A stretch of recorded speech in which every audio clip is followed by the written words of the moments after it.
नेमकं तिथे किती प्रवाह पाण्याचा आतमध्ये आहे आणि कशा पद्धतीनं गाडीला आता आपण रोखलेलं आहे? पाणीचा प्रवाह असा आहे का पाणी ना तिकडे थांबायची काही संभावना नाही, पण तरी पण आम्ही आमचे जान जोखीत घालून त्याला दोरी बांधली. ते आम्हाला असे समोरच्यांनी बोलले होते का ते दोरे बांधा, गाडी वाचवता तर आपल्याला काही होणारच नाही आता, म्हणून गाडी आता लावली. तुम्ही किती जण होते, काय काय नाव आहे तुमची? 3 जण होतो. नाव काय तुमची? नावं नाही माहिती मला, माझं नाव फक्त शंकर आहे.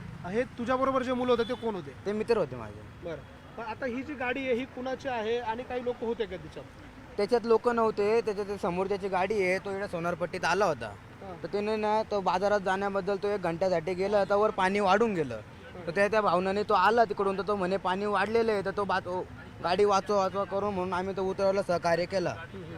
तर त्याच्यामुळे आम्हाला तो काय म्हणे तुम्हाला काहीतरी देऊ, पण ते आता गाडी पाहू आता निघती का नाही निघती.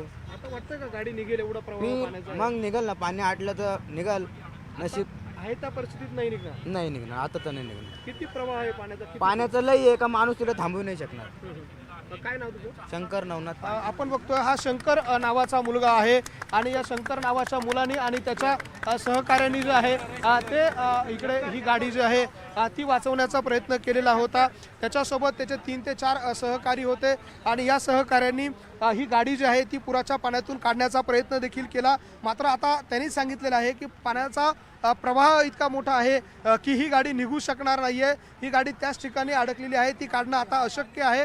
केवळ दोरीच्या साह्यानं, दोरखंडांच्या साह्यानं ही गाडी बांधून ठेवणं आणि तिला आहे त्या ठिकाणी रोखून धरणं हेच एक आता पर्याय जो आहे तो या तरुणांसमोर होता आणि त्याच पर्यायाचा वापर त्यांनी केलेला आहे. आणि गाडीच्या 4ही चाकांना दोरी लावलेली आहे, दोरीने पक्क बांधलेली आहे आणि ती गाडी पुराच्या पाण्यात कितीही प्रवाह जर आला तर ही गाडी वाहून जाणार नाही. कारण बाजूला असलेल्या नाड्यांच्या साह्यानं आपण बघतोय ही जर दृश्य बघितली सुवर्णा तर जाड असा स्वरूपाचा हा दोरखंड आहे आणि त्या दोरखंडाच्या मदतीनं ही गाडी जी आहे ती पूर्णतः पॅक करण्यात आली आहे, बांधून ठेवण्यात आलेली आहे, जेणेकरून ही गाडी कितीही पाण्याचा प्रवाह आला तरी पुढे जाणार नाही. त्यासाठी प्रयत्न केले जात आहे. मात्र प्रशासनाचे काही अधिकारी आल्यानंतर त्यांच्याकडनं काही वेगळे प्रयत्न करून ही गाडी काढली जाईल का हे बघणं महत्त्वाचं असणार आहे. मात्र आत्ता या परिस्थितीमध्ये या गाडीचं रेस्क्यू जे आहे ते थांबवण्यात आलेलं आहे. केवळ गाडी जी आहे ती बांधून ठेवण्यात आलेली आहे.